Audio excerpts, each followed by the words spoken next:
শীতের সময় সাধারণত প্রায় লোক কাশ্মীর বাইরে চলে যায় এই বরফ দেখার জন্য। যে বরফ আমরা কিন্তু পুরুলিয়াতে দেখতে পাচ্ছি, এই তুষারপাত। গাড়ির উপরে জমে বরফ। এটা দার্জিলিং নয়, পশ্চিমের জেলা পুরুলিয়া। দিন 7 ধরে পুরুলিয়ার পারদ নেমেছে 10-এর নিচে। বিশেষজ্ঞদের মতে একটানা এতটা কম তাপমাত্রা থাকার কারণেই শিশির জমে বরফ।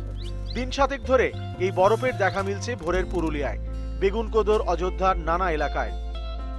শীতের দীর্ঘ রাত হয়, নিম্ন বায়ুমণ্ডলে আপেক্ষিক আর্দ্রতা বা ভূপৃষ্ঠের আর্দ্রতার পরিমাণ বেশি থাকে, শান্ত এনভায়রনমেন্ট থাকে।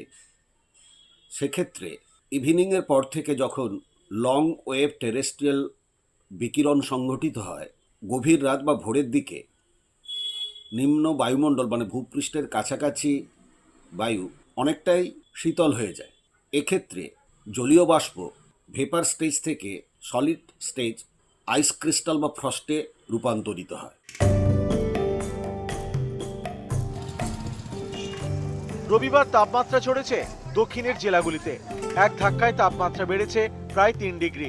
আবহাওয়া দপ্তর জানিয়েছে এটা সাময়িক, বুধবার থেকে ফের নামবে পারদ।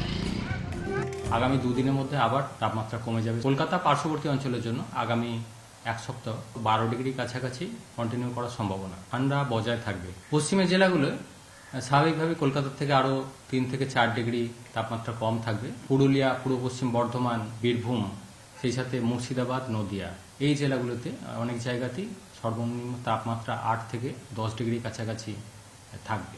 উত্তরবঙ্গের ক্ষেত্রে সর্বনিম্ন তাপমাত্রা রিপোর্ট হয়েছে দার্জিলিংয়ের পাহাড়ি এলাকায় 2 ডিগ্রি কাছাকাছি রয়েছে।